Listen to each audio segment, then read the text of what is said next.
மண்டபத்துக்கு வந்ததுல இருந்து டென்ஷனா இருக்காரு.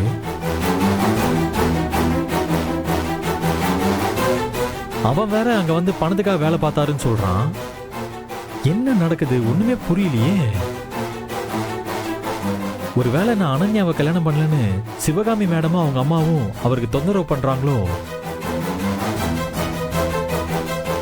சரி, இத பத்தி அன்பரசி கிட்ட கேட்டுருவோம்.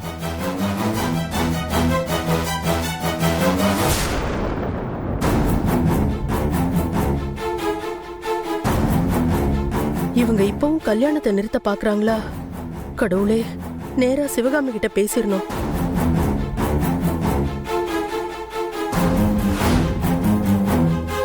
என்ன சிவகாமி, எதுக்கு அந்த கஸ்தூரி நம்ம கிட்ட பேசணும்னு வர சொன்னா? தெரியலையம்மா. ஒருவேளை நம்ம அவளை போட போறது அவளுக்கு தெரிஞ்சிருக்குமோ?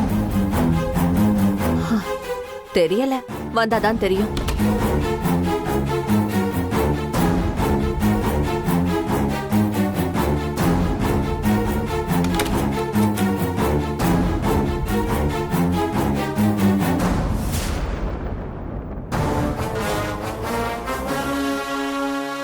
சிவகாமி, நீயும் சரி உங்க அம்மாவும் சரி, இது வரைக்கும் எனக்கும் என் பொண்ணுக்கும் எவ்வளவோ கஷ்டங்களை கொடுத்துருக்கீங்க. எல்லாமே இந்த சொத்துக்காகத்தானே. ஆனா நீங்க நினைக்கிற மாதிரி எங்களுக்கு இந்த சொத்து முக்கியம் கிடையாது. நீங்க இவ்ளோ பண்ணியும் கூட அன்பரசி உங்களை எல்லாம் சேர்த்து ஒன்னா ஒரே குடும்பமா தான் நினைக்கிறா. ஆனா நீங்க அதை புரிஞ்சுக்காம எங்களை அழிக்கதான் நினைக்கிறீங்க. நியாயமா பார்த்தா என் வாழ்க்கைய நீதான் கெடுத்திருக்க. 20 வருஷத்துக்கு முன்னாடி கை குழந்தையோட என்னை துரத்தி விட்டுட்டு நீ அவரை கல்யாணம் பண்ணிக்கிட்ட. நான் அதை கூட என் விதிவசத்தால நடந்ததுன்னு ஏத்துக்கிட்டு அதையெல்லாம் கடந்து போயிடுற. எல்லாமே என் பொண்ணுக்காக தான். அவளுக்கு இப்போ ஒரு நல்லது நடக்க போகுது. அவ கல்யாணம் பண்ணி புருஷன் வீட்டுக்கு போயிடுவா. விஸ்வா தம்பி ரொம்ப நல்லவரு. இந்த சொத்து மேல அவருக்கும் ஆசை கிடையாது. இங்க யாரும் எதையும் தூக்கிட்டு போறதில்ல. இந்த சொத்துல சகல உரிமையும் உனக்கும் உன் பொண்ணுக்கும் இருக்கு. அதுக்கு நாங்க என்னைக்குமே இடைஞ்சலா இருக்க மாட்டோம். அதனால என்னையும் என் பொண்ணையும் நிம்மதியா வாழ விடுங்க. அது மட்டும் இல்ல,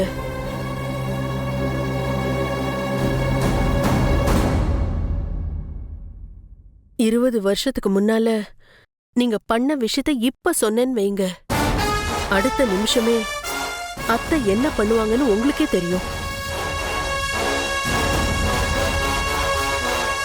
அதையெல்லாம் தெரிஞ்சுமே மறைச்சிருக்கேன்.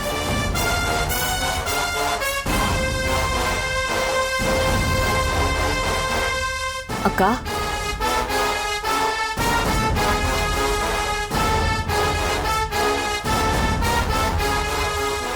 ஆரம்பத்துல அன்பரசி மேல எனக்கு கோவம் இருந்தது உண்மைதான். இவ யாரு? இவ எதுக்கு நம்ம வீட்டுல வந்து உட்கார்ந்துருக்கா?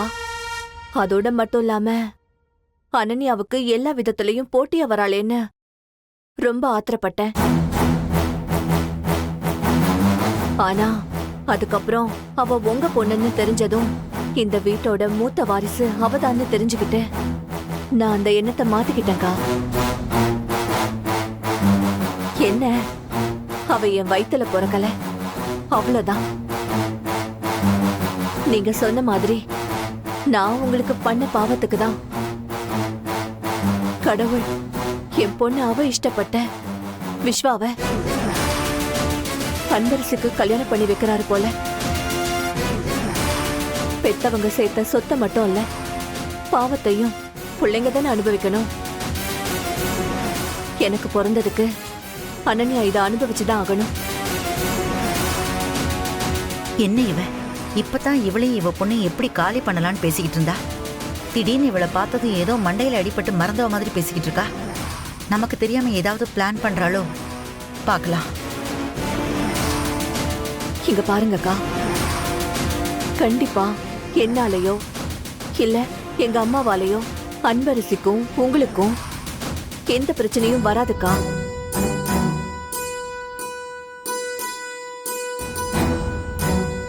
நான் சொல்றத நீங்க நம்ப மாட்டீங்க, ஆனா இதுதான் நிஜம். உங்களுக்கு அவ்வளவு சந்தேகம் என் மேல இருந்துச்சுன்னா வேணும்னா நான் என் அம்மா மேல சத்தியம் பண்ண. என்னடி பண்ற? சிவகாமி வேண்டாம், நான் உன்னை நம்புறேன்.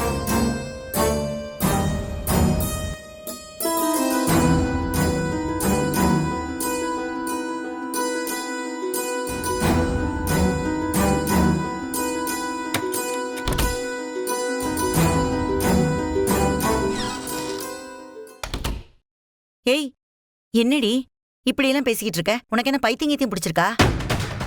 சொத்துல ஒத்த பைசா கூட கொடுக்க மாட்டேன். அதுவும் இல்லாம அனன்யா தான் இந்த வீட்டு வாரிசுன்னு பேசிக்கிட்டு இருப்ப. இப்போ அவளை பார்த்ததும் மாத்தி பேசிட்டு இருக்க. அது மட்டும் இல்லாம என் தலையில சத்தியம் வேற பண்ண வர. என்னடி நினைச்சிட்டு இருக்க நீ?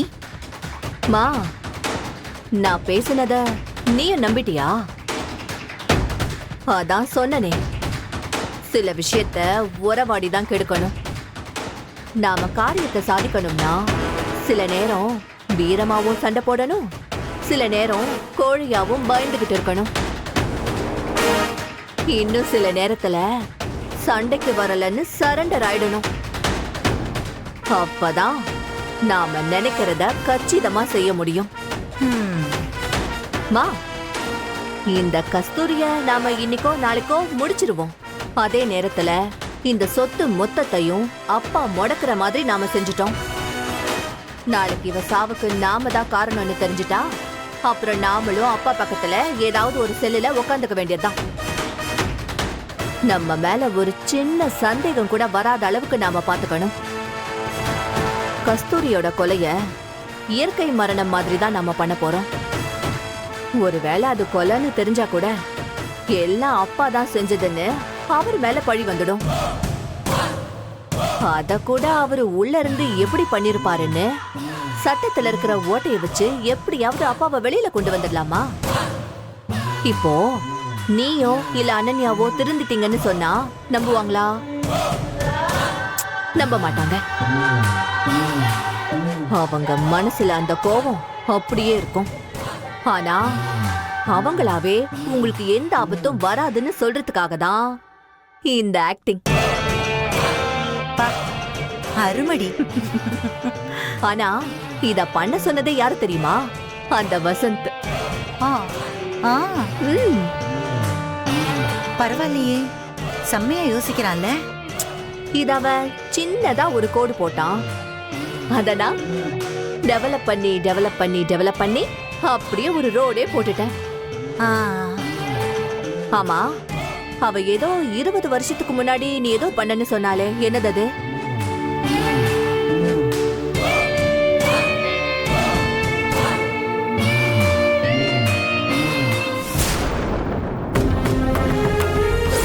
அதெல்லாம் இப்போதைக்கு உனக்கு தெரிய வேண்டாம். நேரம் வரும்போது நானே சொல்றேன். வா போலாம், வா.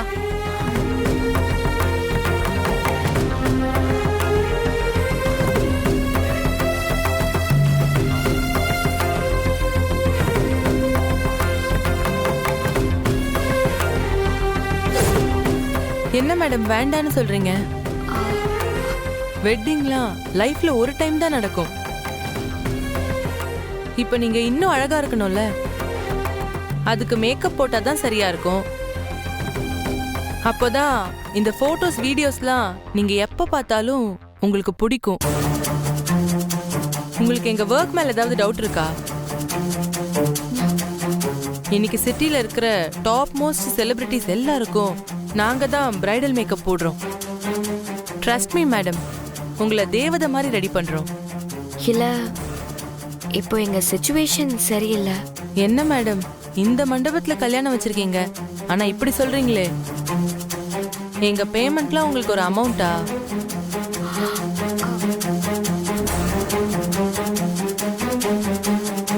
உங்களை என்னோட சிஸ்டரா நினைச்சு சொல்றேன். என்னோட அப்பா இப்போ பெரிய பண நெருக்கடியில இருக்காரு. அதுவும் கல்யாணம் ஃபிக்ஸ் ஆனதுக்கு அப்புறம் தான் இந்த பிரச்சனையே. எங்களுக்கு வேண்டாதவங்க எங்களை ஒரு சிக்கல்ல மாட்டி விட்டுட்டாங்க. இந்த மாதிரி சின்ன சின்ன செலவெல்லாம் குறைச்சோன்னா அப்பாக்கு பெரிய ஹெல்ப்ஃபுல்லா இருக்கும். அதுக்காக தான் சொல்றேன். தயவு செஞ்சு தப்பா நினைச்சுக்காதீங்க. என்ன மேடம், நீங்க வேணான்னு சொன்னா நாங்க கிளம்ப தான் போறோம். ஆனா என்னையும் மதிச்சு உங்க பிரச்சனையை நீங்க என்கிட்ட சொன்னீங்கல்ல, அதனால நான் உங்களுக்கு மேக்கப் போடுறேன். நீங்க பணத்தை கூட அப்புறம் கொடுங்களேன். பரவாயில்ல சிஸ்டர், ரொம்ப தேங்க்ஸ்.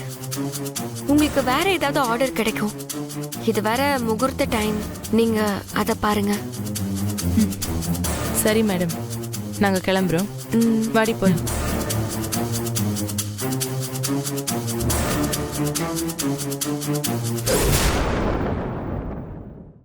அன்பரசி, உனக்கு மேக்கப்லாம் போட தெரியுமா? இப்போ தெரியுமா தெரியாதாங்கிறது பிரச்சனை இல்லை. என் அப்பாக்கு 2 லட்ச ரூபா மிச்சம் பண்ணி கொடுத்துருக்கோம். அப்புறம் எனக்கு தெரிஞ்ச மாதிரி நம்மளே போட்டுக்க வேண்டியதான். ஆனா கல்யாணத்துல மேக்கப் மட்டும் சரியில்லைனா அது காலம் ஃபுல்லா ஒரு பிளாக் மார்க்காவே இருக்கும். இப்படி ஒரு கஷ்டம் இந்த நேரத்துல உனக்கு வரணுமா? அது விதி மஞ்சு, விடு. சரி, நான் என்னோட ஃபவுண்டேஷன் அங்க வச்சுட்டு வந்துட்டேன். போய் எடுத்துட்டு வரியா? ஆ சரி அன்பு.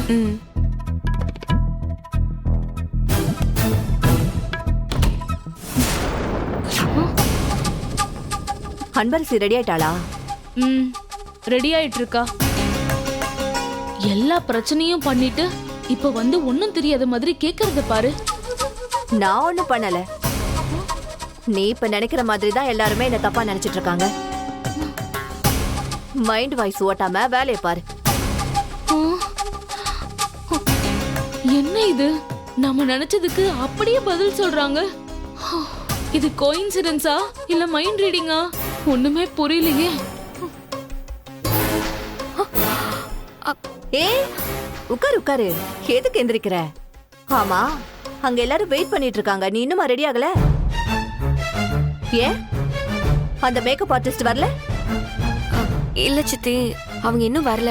ஆன் தி வேன்னு சொன்னாங்க. எல்லாரும் இப்படிதான், எப்பவும் டயத்துக்கு வரவே மாட்டாங்க. லாஸ்ட் மினிட்ல நம்ம கழுத்தா இருப்பாங்க. சரி இரு, இன்னைக்கு நான் உனக்கு மேக்கப் போடுறேன்.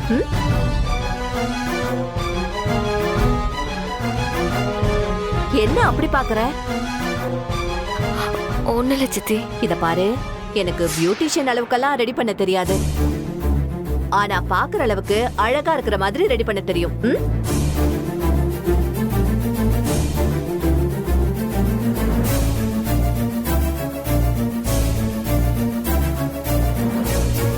அன்பு, இந்தா குடு.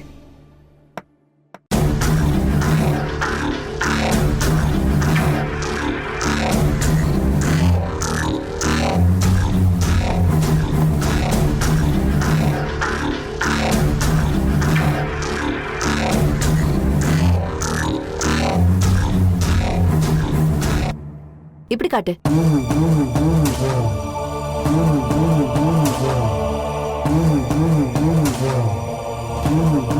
ஐலைனர் போடலாமா? நல்லா கண்ண மூடு.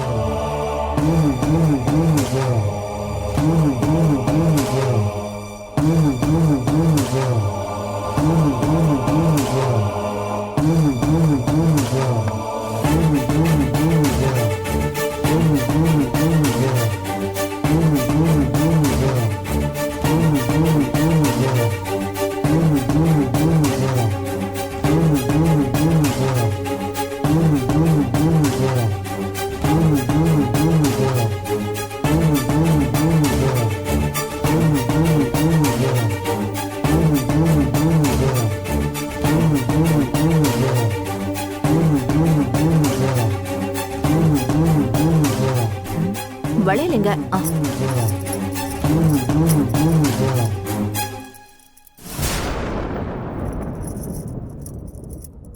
ஆமா, என்ன ஜுவல்ஸ் இவ்ளோதானா? என்ன முழிச்சிட்டு இருக்கீங்க? என்னாச்சு? நான் அப்புறமா போட்டுக்கிறேன் சித்தி. ஓ சரி, பூ வச்சிடலாம்.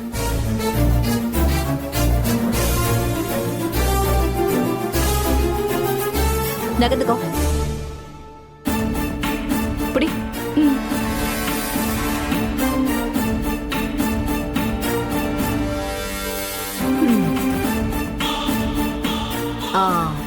முடிஞ்சது. பொட்டு வச்சா அவ்வளவுதான்.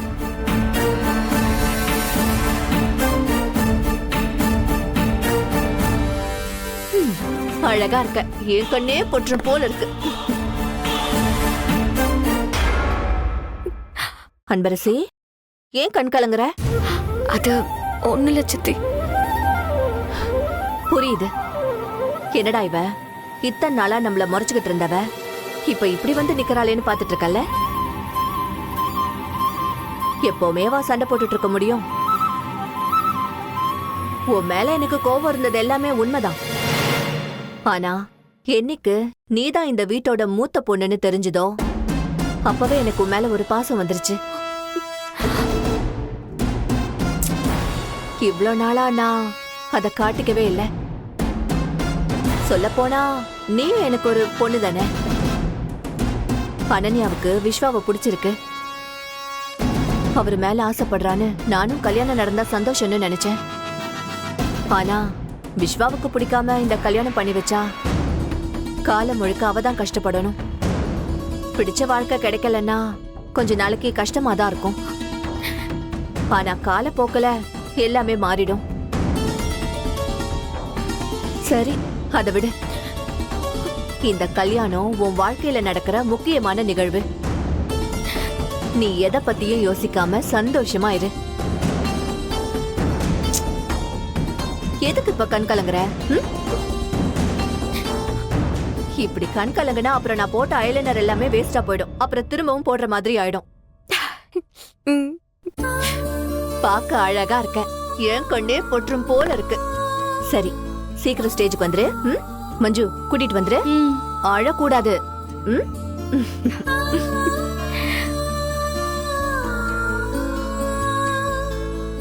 ஏய் அன்பரசி, அவங்க பேசுறது பொய்ன்னு எனக்கே தெரியுது.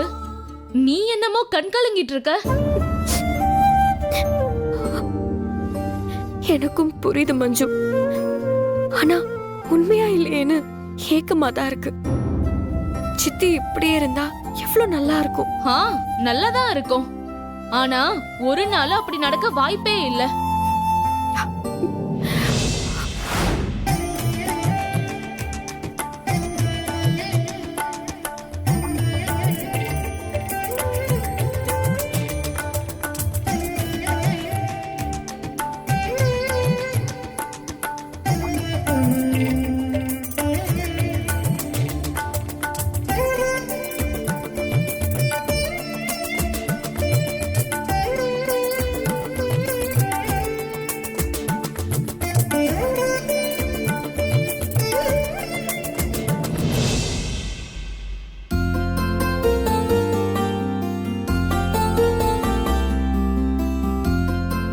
அம்மா எங்க? அம்மாவை மட்டும் காணோம்.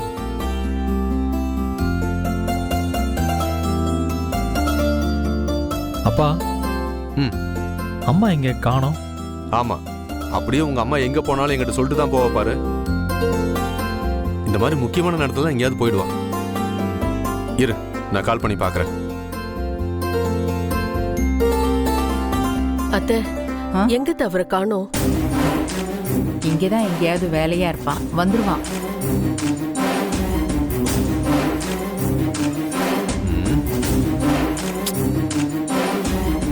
கட் பண்றாப்பா. இரு, கொஞ்சம் வெயிட் பண்ணி பாப்போம்.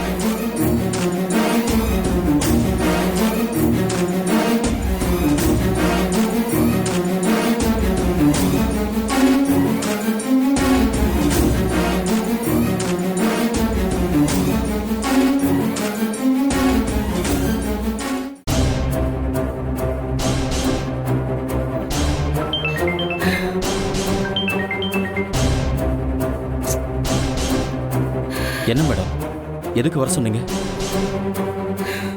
சார், நான் சுத்தி வளைச்செல்லாம் பேச விரும்பல. என்ன சார் நடக்குது? என்ன மேடம், என்னாச்சு? சார், என்ன பிரச்சனைன்னு ப்ளீஸ் சொல்லுங்க. என்ன பிரச்சனை? அதத்தான் சார் நானும் கேக்குறேன். என்ன பிரச்சனை? இது எப்படி எனக்கு தெரியணும்லாம் கேட்காதீங்க. உங்களுக்கு என்ன நடந்துட்டு இருக்குன்னு எனக்கு எல்லாமே தெரியும் சார்.